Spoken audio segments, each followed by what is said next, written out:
यादव समाज कहता है मेरा कृष्ण है, हम कृष्ण के भी पूजा नहीं करते हैं, इसलिए कि हमको कृष्ण की मुक्ति का दरवाज़ा नहीं खोला। हम मेरे लिए तो बाबा साहब हमको खोले हैं, बाबा साहब नहीं होते तो हम महिला जंजीर में जकड़े हुए थे, इसलिए हम बाबा साहब की पूजा करते हैं। VP न्यूज में और मैं हूँ कमलेधारी। अभी हम पटना के बुद्ध स्मृति पार्क में हैं, जहाँ पर बुद्धिस्टों का हुजूम लगा हुआ है। ये लोग 6 दिसंबर से पैदल चलकर बोध गया से और फाइनली आज पटना में पहुँच चुके हैं। हमारे साथ में मैडम हैं, हम इनसे बात करते हैं। आपका परिचय क्या है? मेरा नाम गीता यादव हुआ, हम दरभंगा ज़िला से हैं। हम बौद्ध धर्म अपना चुके हैं और मैं पूर्व की ज़िला पार्षद हूँ। मेरा घर बहेड़ी हुआ, ग्राम बिहरौना है। जी, आप यादव समाज से हैं और बुद्ध अंबेडकर के मिशन पर चल रहे हैं, तो आपको इसमें कितनी परेशानियां होती हैं, कितना कष्ट झेलना पड़ता है? कोई कष्ट नहीं झेलना पड़ता है। आपका जो संविधान सबको अपना अपना आज़ादी दी हुई है कि आप कोई भी धर्म को मान सकते हैं, कोई भी धर्म अपना सकते हैं, आपका जो इच्छा है वह कर सकते हैं। हाँ जी। समाज के लोग तो जैसे मान लिया कि आप यादव समाज से हैं और अंबेडकर के मिशन पर चलेंगे, तो आपको किसी और जाति से लोग पुकारेंगे, ऐसा कभी होता है? नहीं, ऐसा क्यों होगा? हम लोग पहले नहीं जानते थे कि बाबा साहब हम लोगों के लिए इतना कुछ दिए हैं। जब हम लोग बाबा साहब के पढ़े जाने तो हमको लगा कि कोई हम लोग के लिए देवी देवता नहीं है। तू राम हो, तू रहीम हो, तू करीम कृष्ण खुदा हुआ, तू वाहेगुरु यीशु मसीह हर नाम में तू समारा। जो भी धर्म धरती पर आया, जो भी धर्म बनाया गया, धरती पर तो कोई धर्म आया नहीं, मानव आया। जो भी धर्म बनाया गया, कोई धर्म में महिला के मुक्ति का दरवाज़ा नहीं खोला गया। खोला गया तो बाबा साहब के द्वारा ही खोला गया। हम कह रहे हैं भारत तो छोड़िए, पूरे विश्व में भी महिला के माने अधिकार नहीं था, वोट देने का अधिकार नहीं था। ना हिंदू यहाँ महिला को वोट देने का अधिकार था, ना बाप के संपत्ति में अधिकार था, ना पति के संपत्ति में अधिकार था। ना महिला अपना पति के छोड़ सकती है, पति 10 शादी कर सकते हैं, महिला शादी नहीं कर सकती है। अब बाबा साहब द्वारा हिंदू कोड बिल ला के महिला के मुक्ति के दरवाज़ा खोल दे। जो महिला जंजीर में जकड़ी हुई थी उसको आज़ाद कर दिए बाबा साहब। पहले हम महिला नगेली नाम के लिए लड़की थी, न स्तन नहीं ढक रहे थे। हम महिला दान प्रथा में जा रहे थे। हम महिला दासी प्रथा में जा रहे थे। हम महिला सती प्रथा में जा रहे थे। हम महिला के डोली उठ के पंडित जी के घर में शुद्धिकरण के लिए जाया जाता था। मनु स्मृति के तहत महिलाओं का तो कोई अधिकार महिला का कोई अधिकार नहीं था। महिला ना पैर के जूती की समान थी, एकदम कुचल के रख दिया गया था। हम तो छोड़िए, बैकवर्ड महिला तो छोड़िए, अति पिछड़ा महिला तो छोड़िए, ब्राह्मण महिला के पढ़ने का अधिकार नहीं था, वेद पढ़ने का अधिकार नहीं था। आज जो अधिकार मिला हुआ बाबा साहब के दिया हुआ अधिकार है। हम कहते हैं कोई देवी देवता आपके लिए नहीं है। आज संविधान मिला और अधिकार मिला तो बाबा साहब द्वारा अधिकार मिला। हिंदू कोड बिल नहीं होता, संविधान नहीं होता तो हम लोग का अधिकार नहीं मिलता। यही बात अगर हम समाज के बीच में कहते हैं कि आज जो भी है हमें भारतीय संविधान के तहत मिला है, बाबा साहब के बदौलत मिला है, कोई देवी देवता की बदौलत नहीं मिलता है। इसी बात को समाज के लोग समझते हैं कि ये देवी देवता के गाली दे रहा है। नहीं, देवी देव के देखिए, मनुवादी ने सबसे पहले आदमी को, सबसे पहले संविधान को माने हम लोग के जो इतिहास का चोरी किया गया, हम लोग के माने इतिहास का चोरी करके गुलाम बनाया गया। गुलामगिरी में आप पढ़िएगा तो पता चलेगा गुलाम किसको कहते हैं, गुलामगिरी किसको कहते हैं। गुलाम बनाया गया है सब। हम लोग के सबसे पहले धनबल छीना गया, विद्या बल छीना गया, मनोबल छीना गया, संस्कृति बल छीना गया, शारीरिक बल, सब चीज़ छीना गया। तो हम लोग के पास है क्या? कुछ नहीं रहा। तो हम लोग मतलब भटक रहे हैं। गोबर में भगवान को देखते हैं, पत्थर में भगवान को देखते हैं, जबकि कहीं भगवान नहीं है। भगवान माने आपो दीपो भवा, बुद्ध भगवान बोले हैं आपो दीपो भवा, अपना दीपक स्वयं बनो। यहाँ पहले भारत जो है ना सोना के चिड़िया हुआ करता था। यहाँ कोई चोर बदमाश लफंगा लुचा नहीं होता था, क्योंकि बुद्धमय बिहार था, बुद्धमय भारत था। यहाँ अखंड भारत था, अखंड भारत था। यहाँ कोई चोरी बदमाशी अत्याचार नहीं होता था, क्योंकि पथशील चलता था। यहाँ पथशील से मतलब 5 विचार जो बुद्ध भगवान के हैं। पथशील में चोरी नहीं करना, बेईमानी नहीं करना, झूठ नहीं बोलना, मदिरापान नहीं करना, अत्याचार नहीं करना, ये सब काम था। कोई महिला की आबरू नहीं लूटना, ये सब काम था। तो ये सब काम होता था पहले भारत में, ये सब होता था। कोई सोना है चांदी है कुछ भी फेंकल रहे, कोई मतलब नहीं, आपका पेट भरने से मतलब है। आप क्या है, आप तो पूरा मनोवादी लोभ में फसल है। अब अभी देखिए लोभे में फसल है। 5 किलो अनाज पर हम पूरा भारत के 85 करोड़ को 5 किलो अनाज पर रखा गया है। सोच लीजिए 5 किलो अनाज पर आपका पूरा देश चल रहा है और 500 रुपया पर आप अपना वोट को बेच दे रहे हैं। जब तक आप वोट बेचिएगा, 2 चीज़ मेरे हिसाब से होना चाहिए। एक पहला शिक्षा, बाबा साहब शिक्षित बने तब तो हम लोग को अधिकार मिला। यदि बाबा साहब शिक्षित नहीं होते, विद्वान नहीं होते, बाबा साहब के जितना भारत में नहीं माना जाता उतना पूरा विश्व में माना जाता है। अमेरिका में बाबा साहब के जो उनका कॉलेज है वहाँ कोलंबिया में बाबा साहब की मूर्ति के नीचे में लिखा हुआ है सिंबल ऑफ नॉलेज। चूँकि बाबा साहब के से बड़ा नॉलेज किसी के पास नहीं था, तो संविधान सब देशों से लेकर संविधान बाबा साहब ने लिखे और संविधान लिख के सब समाज को आज़ादी दिया। आज वोट देने का अधिकार है, तो बाबा साहब के बदौलत अपना 4 पुत्र के बाबा साहब कभी अनदेखा करके समाज के हित के, समाज के बेटा के लिए, समाज की बेटी के लिए वोट का अधिकार बाबा साहब ने गोलमेज सम्मेलन में जाके अधिकार दिलाए हैं। बाबा साहब को तो लोगों ने सिर्फ दलित का ही नेता मान चुका है, तो वही गलत है ना। देखिए कैसे आप कैसे नहीं मानेगा, परोसेगा तब ना। अभी लालू यादव को क्या कर रहा है, चारा चोर क्यों कर रहा है? क्योंकि आज बाबा साहब के लिखा हुआ संविधान जो था 50 में लागू हुआ, अब 50 में बाबा साहब की जयंती भी नहीं मनती थी। वो तो दीने भाना, DK कपाड़िया और काशीराम जी यह आंदोलन शुरू किए तो बाबा साहब का 78 जयंती मनने लगा। और 90 के बाद लालू यादव ने लागू करवा दिया संविधान को। जो लिखा हुआ संविधान था वह लागू लालू यादव ने करा, तो उसको चारा चोर कहा जाएगा। हम लोग जो बैकवर्ड समाज है, दलित समाज है, उसको भी परोसा जाता है कि जंगल राज है। क्यों? स्वर्णिम राज अति पिछड़ा के दलित के लिए स्वर्णिम राज था। 90 के पहले के बिहार देखिए, 90 के बाद के बिहार देखिएगा, हम बैकवर्ड के अति पिछड़ा के दलित के स्वर्णिम राज आया।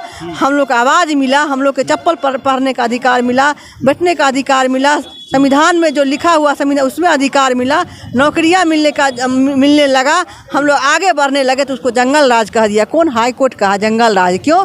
क्योंकि जो लोकतंत्र 4 स्तंभ से चलता है, 4 स्तंभ है लोकतंत्र में, चारों स्तंभ उसी का है, न्यायपालिका उसी का है, विधायिका उन्हीं का है, पत्रकारिता उन्हीं का है, सब उन्हीं का है कि नहीं है? सब तंत्र उन्हीं का पास है। तो संविधान से देश चलता है और संविधान से चलेगा ही देश। मगर हम लोग के एकता ज़रूरी है। हम बहुजन हैं, हम 85% बहुजन हैं। बहुजन के एक होना होगा।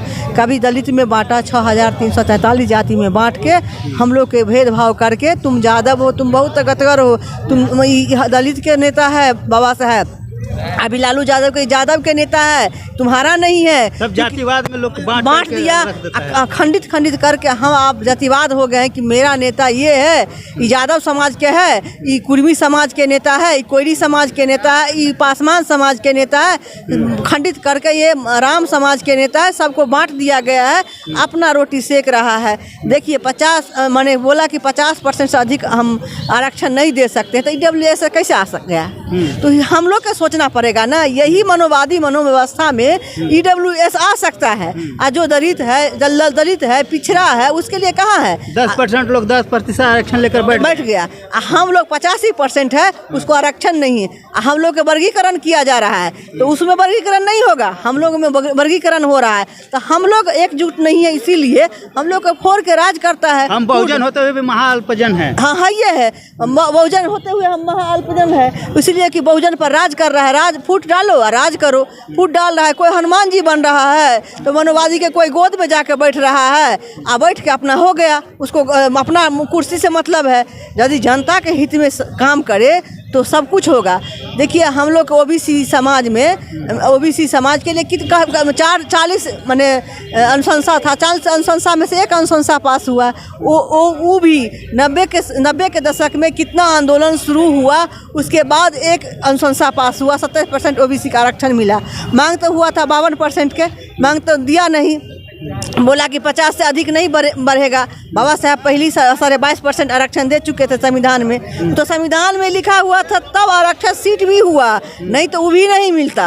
इस तरह से समाज अभी भी हम लोग के बटे हुए हैं। अब बटल रहेंगे तो ऐसे ही राज करते रहेगा। हम यही बहुजन भाइयों से कहेंगे कि बटिए मत।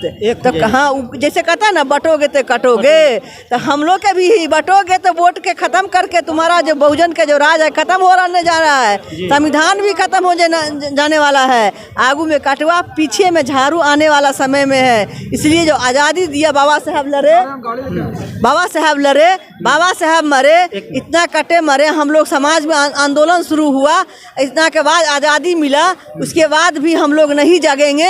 अभी क्या है, पूरा बिहार में लालू जी के खिलाफ सब बोल रहा है कि लालू ऐसे है वैसे। क्यों? पूरा आदमी घुटना टेक दिया, मनोवादी के हाथ में चला गया, मगर लालू यादव नहीं गए। बोले कि नहीं, हम नहीं जाएंगे, हम जब तक जिंदा है हम अपना समाज के बहुजनों के काम आएंगे, काम करेंगे। तो उनको चारा चोर कहा जा रहा है। बेटा के माने क्या क्या ना, जो इतना घोटाला के बेटा के 9वीं पास कहा जा रहा है। और उनको हम कह रहे हैं, हम जो कह रहा है 9वीं पास देश नहीं चला। अम्बेडकर जी के तो महान विद्वान थे, कबीर साहब उनका गुरु थे। कबीर साहब ने साहब के अम्बेडकर जी के कबीर साहब गुरु थे ना, वो तो कोई 9वां पास नहीं थे, 5वां पास नहीं थे। इतना इन ऊपर 32,000 PhD हो गया। तो हम कह रहे हैं दिमाग होना चाहिए लोकतंत्र चलाने के लिए। यहाँ आदमी बैठा हुआ, IAS IPS बैठा हुआ है, वो देश चलाता है, यहाँ लागू करेगा संविधान जो लागू होगा, लागू किया हुआ है। लोकतंत्र स्थापित करने की बुद्धि की ज़रूरत होता है, ब्रेन की ज़रूरत होता है।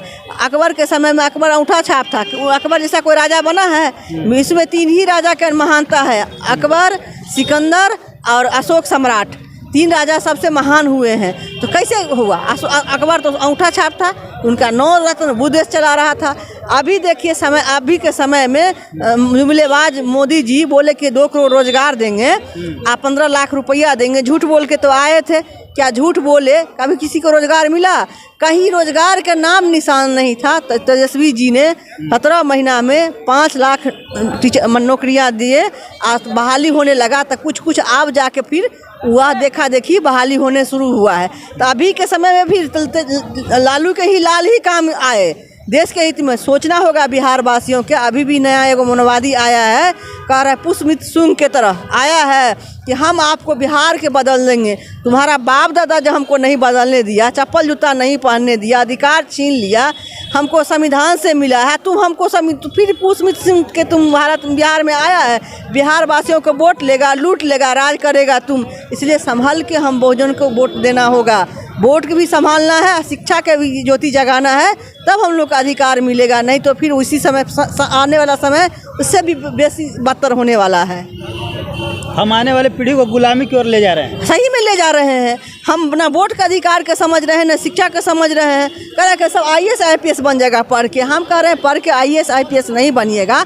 हम तो जानेंगे ना मेरा संविधान क्या है, अधिकार मेरा क्या है, मेरा इतिहास जानेंगे ना। जो अपना इतिहास नहीं जानेगा, इतिहास नहीं बदल सकता है, इतिहास बना ही नहीं सकता है। जो इतिहास जानेगा वही इतिहास बना सकता है। इसीलिए हम लोग को जो बहुजन में राष्ट्रपिता महात्मा फूले हुए, राष्ट्र माता सावित्री बाई फूले हुए, पेरियार सिंह यादव हुआ, ललई सिंह यादव हुआ, जो क्या नाम है, साहू जी महाराज हुए। जबकि साहू जी महाराज कुर्मी समाज के थे। 1902 ईस्वी में 50% आरक्षण दिए। तो वही आरक्षण के तो जन्मदाता वही हैं, वही जन्मदाता है। समझिए उस आंदोलन का, वहाँ से धरती से बाबा साहब आए, संविधान रच दिए, आज भारत के मुक्ति के दरवाज़ा खोल दिए। सबसे पहले महिला के लिए मुक्ति के दरवाज़ा खोले हैं। इसलिए कोई जो जान जाएंगे बाबा साहब के, तब बाबा साहब के तब पूरा फाइन हो जाएंगे। मेरे घर में हनुमान जी के जगह पर बाबा साहब का झंडा है। मेरे घर में, जबकि हम यादव समाज से, मेरे घर में कोई देवी देवता नहीं है, किसी को हम नहीं पूजा करते हैं। यादव समाज कहता है मेरा कृष्ण है, हम कृष्ण के भी पूजा नहीं करते हैं। इसलिए कि हमको कृष्ण की मुक्ति का दरवाज़ा नहीं खोला। हम मेरे लिए तो बाबा साहब हमको खोले हैं। बाबा साहब नहीं होते तो हम महिला जंजीर में जकड़े हुए थे। इसलिए हम बाबा साहब की पूजा करते हैं। सूत उठ के नहा धो के प्रणाम करते हैं। अब बाबा साहब के धन्यवाद देते हैं कि आप मेरे पूज्य देव हैं, पूज्य पिता समान हैं, और पूज्य पिता हैं। जो आप नहीं रहते तो हम लोग के मुक्ति का दरवाज़ा कोई खोलने वाला नहीं थे। इसलिए उनको कोटि कोटि प्रणाम करते हैं, धन्यवाद देते हैं। अब बाबा साहब अमर रहेंगे। जब तक सूरज चांद रहेगा, बाबा साहब का नाम रहेगा। बहुत बहुत धन्यवाद।